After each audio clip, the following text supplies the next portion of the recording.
अस्सलाम वालेकुम दोस्तों, आज हम बात करेंगे नेग्लिजेंस के एक सब टॉपिक के बारे में जो जो इसलिए पढ़ना ज़रूरी है क्योंकि जब ये सवाल आता है कि किसी स्पेसिफिक केस में ड्यूटी ऑफ केयर इम्पोज करनी चाहिए कोर्ट को या नहीं, तो उस सवाल का जवाब ये टॉपिक देता है जिसके बारे में हम आज बात करने वाले हैं। और इसको कहा जाता है कपारो टेस्ट।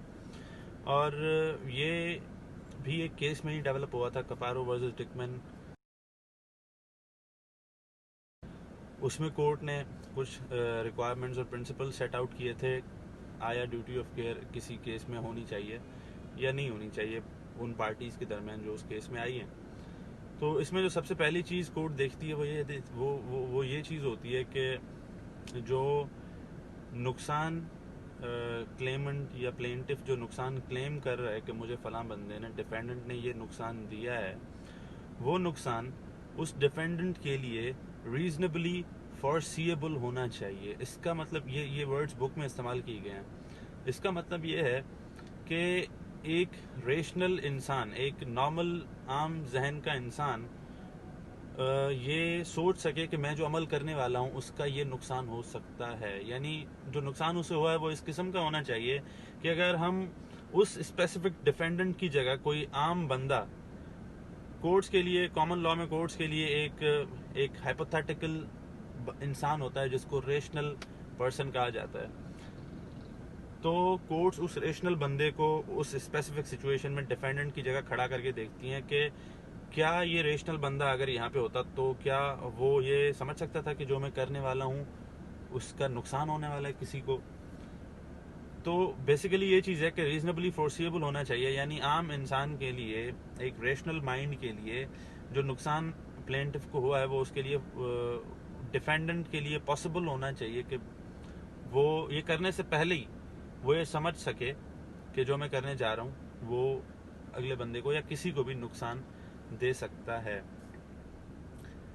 इसकी इसकी मिसाल ये है कि एक केस था, उसमें उसमें ये था कि एक लोकल कॉलोनी थी, रिहायशी कॉलोनी थी।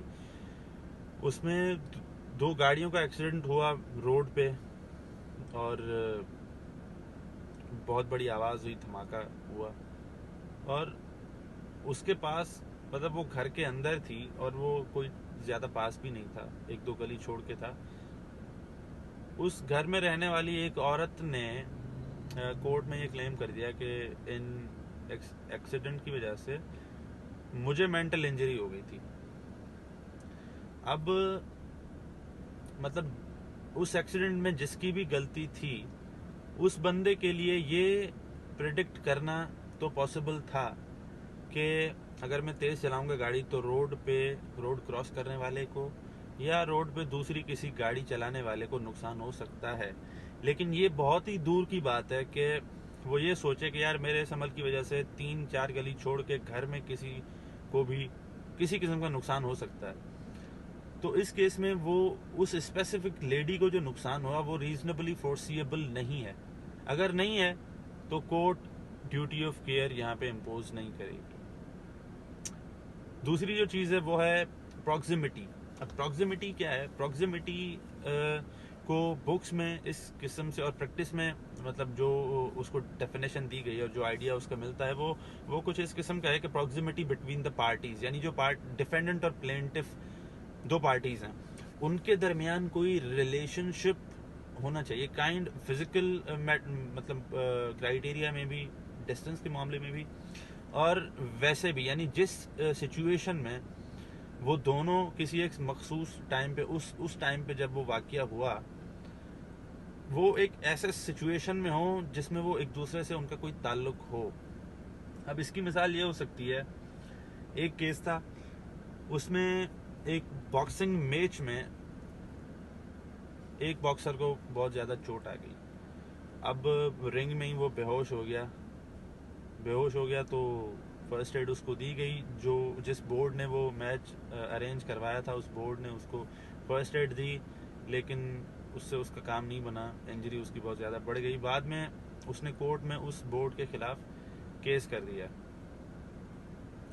अब बोर्ड ने ये कहा कि यार सबसे पहली बात तो ये है कि ये यहाँ पे आया था, इसको पता था कि चोट लग सकती है, एंड एक डिफेंस उन्होंने ऑब्टेन कर लिया। दूसरी जो बात थी वो ये थी, दे सेड कि हमारे बस में जो भी था हमने ये किया, लेकिन वो चीज़ यानी नुकसान इसको होना था वो हुआ। वी ट्राइड अ बेस्ट, हमने हमारे कंट्रोल में जो एसेंशियल चीज़ है वो ये है कि पूरी सिचुएशन को मद्देनज़र रखते हुए हमारे कंट्रोल में जो भी था हमने वो किया, लेकिन चीज़ सही नहीं हुई। तो उन दोनों के दरमियान एक प्रॉक्सिमिटी थी, प्रॉक्सिमिटी इन द सेंस कि जो बॉक्सिंग बोर्ड है वो उस पूरे सिनेरियो को कंट्रोल कर रहा था, उसके जो अमल थे वो उस सिचुएशन को चेंज कर सकते थे इन एन आइडियल सिचुएशन। मिसाल के तौर पे अगर बोर्ड ने फर्स्ट एड किट दी ही ना होती तो ये सवाल उठता था कि अगर वो देते तो रिजल्ट कुछ और निकल सकता था। यानी उन दोनों में एक रिलेशनशिप था, और वो रिलेशनशिप इस किस्म का था कि किसी एक का अमल रिजल्ट को चेंज कर सकता था। प्रॉक्सिमिटी इस चीज़ को कहते हैं, और वैसे फिजिकल टर्म्स में भी कहते हैं, यानी डिस्टेंस। तीसरी जो चीज़ है वो कोर्ट ये देखती है कि is it just and fair to impose a duty of care. बहुत ही सिंपल है, वो ये है कि कोर्ट ये देखे कि भाई इस केस में जहाँ पे हम ड्यूटी ऑफ केयर इम्पोज कर रहे हैं, क्या ये इंसाफ के तकाज़ाओं पे बात पूरी उतरती है। एक केस था, उसमें ये हो गया, एक कपल में से एक हस्बैंड ने अपनी सर्जरी करवा दी कि कुछ टाइम के लिए, मुझे नहीं पता वो कुछ टाइम के लिए होती है या मुकम्मल ही होती है, जो सिंध गवर्नमेंट कुत्तों का इलाज कर रही थी उनकी आबादी कम करने के लिए। तो उस बंदे ने भी किसी हेल्थ फैसिलिटी में किसी डॉक्टर से वो सर्जरी करवाई, और कुछ टाइम गुजरा, उनको शिकायत आ गई और उसने केस कर दिया कि भाई डॉक्टर ने मेरी सर्जरी जो है वो सही से नहीं की और मेरी बीवी प्रेग्नेंट हो गई है। अब लेकिन कोर्ट ने यहाँ पे यही डिसाइड किया कि अगर यहाँ पे मैं ड्यूटी ऑफ केयर को इम्पोज कर दूं इस केस में, तो it would be unjust, because वहाँ पे क्लियरली वर्ड्स लिखे हुए थे। बुक में मैंने ये केस पढ़ा था, टॉर्ट लॉ का टॉर्ट लॉ की जो एक बुक है जो जनरली यूनिवर्सिटी में पढ़ाई जाती है, उसमें ये लिखा हुआ था, जज साहब ने कहा कि यार एक हेल्दी तंदुरुस्त बच्चे को आप लायबिलिटी नहीं कह सकते, और आप उसको नुकसान कैसे कह सकते हैं। मतलब a healthy child is a blessing of God. तो यहाँ पे जस्ट नहीं है कि हम ड्यूटी ऑफ केयर को इम्पोज कर दें।